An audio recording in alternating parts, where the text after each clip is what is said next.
sedekah subuh. Sedekah subuh, kenapa saya berkata sedekah subuh? Bukan berarti tidak boleh sedekah di waktu yang lain. Semua sedekah boleh di setiap waktu dan setiap saat, hari Jumat maupun selain hari Jumat. Tapi sedekah subuh itu termasuk sedekah yang terbaik. Kenapa? Bukan kata saya, tapi kata Rasulullah sallallahu alaihi wasallam. Setiap waktu subuh Allah turunkan malaikat. Tugasnya mendoakan orang yang bersedekah subuh hari. Allahumma a'ti munfiqan khalafa. Ya Allah, ganti yang lebih baik bagi orang yang infak di subuh hari.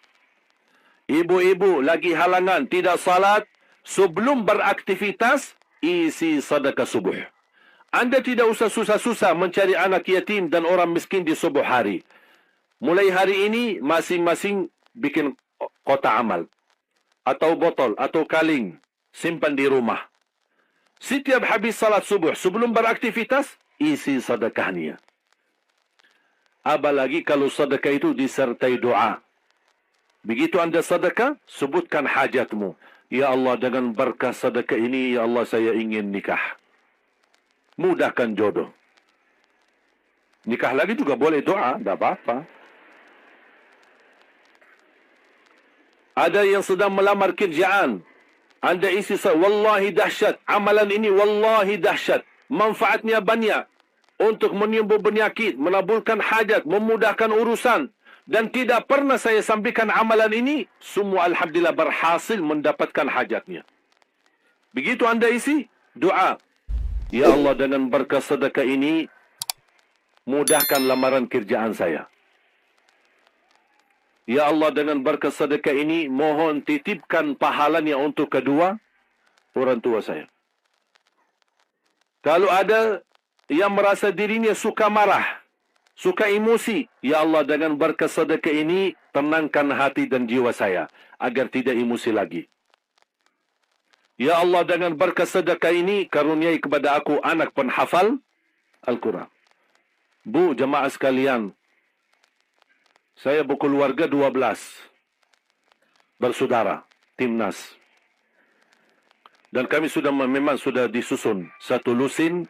12 ini mempersiapkan kalau timnas kita belum mampu membawa juara, insyaAllah kami sekeluarga siap mengganti timnas.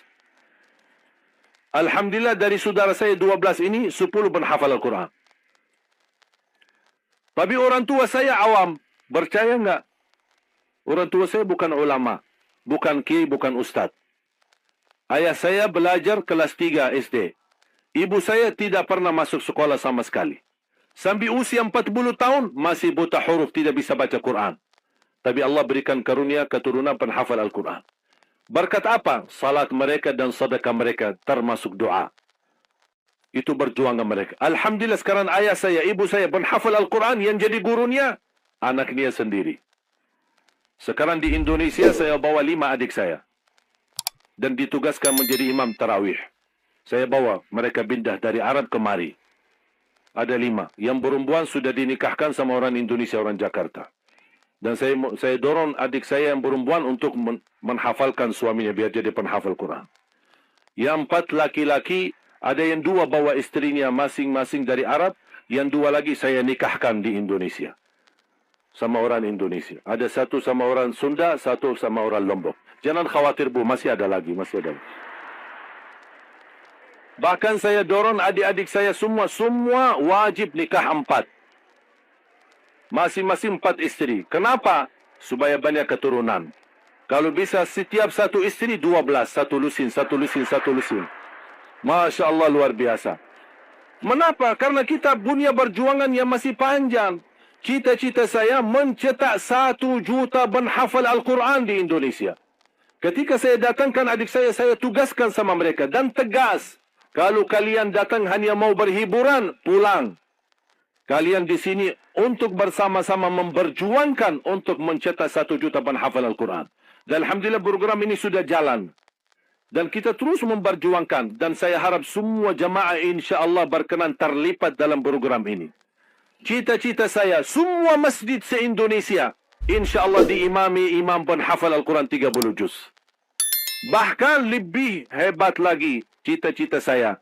InsyaAllah saya yakin akan terjadi. InsyaAllah demikian hari, di waktu yang Allah insyaAllah tentukan, insyaAllah Presiden kita penghafal Al-Quran. Cuba, ya Allah, rasanya enak. Langsung diumumkan di Masjid Istiqlal, khatib dan imam salat Idul Fitri, penghafal Al-Quran 30 juz, Presiden Republik Indonesia. Oh, mantap. Imam salat Idul Adha, Presiden kita. Salat Jumat, khatib dan imam, Presiden kita. Tidak perlu ganti imam. Sudah tidak perlu ganti imam, subhanallah. Luar biasa. Coba, saya kagumi ketika membaca dan melihat YouTube-nya Presiden Erdogan, Turki. Walaupun beliau bukan penghafal Al-Quran, tapi murattal bacaannya beliau, Masya Allah. Mana ada sekarang Presiden di dunia Islam sebagaimana bacaannya yang benar. Ini sudah saatnya, tapi bukan sekarang ya, nanti maksud saya sabar dulu. Nanti jadi kacau nanti semua. Nah, sabar dulu. InsyaAllah ada waktunya. InsyaAllah. Mulai dari sekarang kita ayo bersama-sama mempersiapkan untuk kalau anda gagal menjadi penghafal Al-Quran, jangan gagal anakmu, cucumu, generasi yang ini semua. Kita melihat, saya bangga. Kenapa saya semangat untuk mencetak 1 juta penghafal Al-Quran? Itu berkatnya acara Hafiz Indonesia. Nonton kan acara Hafiz Indonesia? Nangis ya? Habis tisu kan? Tahu enggak salah satu karunia Allah untuk Indonesia? Ada teman saya berusaha punya TV di Arab. Beliau ingin membuka dan membuat acara Hafiz Indonesia versi Arab. Tapi gagal. Kenapa? Karena tidak menemukan jumlah yang banyak penghafal Al-Quran di bawah usia 10 tahun. Hanya Indonesia saja. Malaysia kalah. Indonesia saja. Di bawah 10 tahun. Dan sayang sekali memang anda yang nonton acara Hafiz Indonesia, anda nonton acara yang sudah jadi. Tapi anda belum tahu apa yang kami berjuangkan di belakang layar. Sebelum acara Hafiz Indonesia, 4 bulan bekerja keras. Sambil tim turun ke lapangan, ke desa-desa, kampung-kampung, ke pulau-pulau untuk menumbulkan dan mendatangkan, menghadirkan para penghafal Al-Quran. Ketika dibawa di Jakarta, 2 bulan berturut-turut kami didik mereka. Yang awalnya pemalu, awalnya ada yang mohon maaf, kencing di celananya sendiri. Sakit tidak berani, takut. Alhamdulillah sekarang menjadi mereka pemberani. Bahkan mereka berlumba-lumba azan subuh. Mereka berlumba-lumba membangunkan sesama saudaranya. Sama-sama tertib, makan. Kita menghadirkan doktor kesihatan. Kita menghadirkan doktor psikologi jiwa untuk menjaga perasaan mereka selama 2 bulan. Didampingi kadang-kadang ibu mereka, didampingi kadang-kadang ayah-ayah mereka. Dan semua rata-rata sepakat orang tua mereka tidak pernah kami merasakan bangga memiliki anak sebagaimana kami melihat perjuangannya di Hafiz Indonesia. Dan Alhamdulillah begitu selesai acara Hafiz Indonesia, kami tidak tinggalkan mereka. Kami terus kawal, kami terus pimpin. Dan Alhamdulillah mereka di kampung masing-masing sudah membangun rumah tahfiz. Ada yang membangun pesantren untuk mencetak dan melahirkan jumlah yang banyak penghafal Al-Quran. Dan ini perjuangan luar biasa. Tidak mudah. Berapa biaya yang dikeluarkan. Dan mohon maaf, belum ada sponsor yang bisa mensponsori kita dan membayar full untuk kita.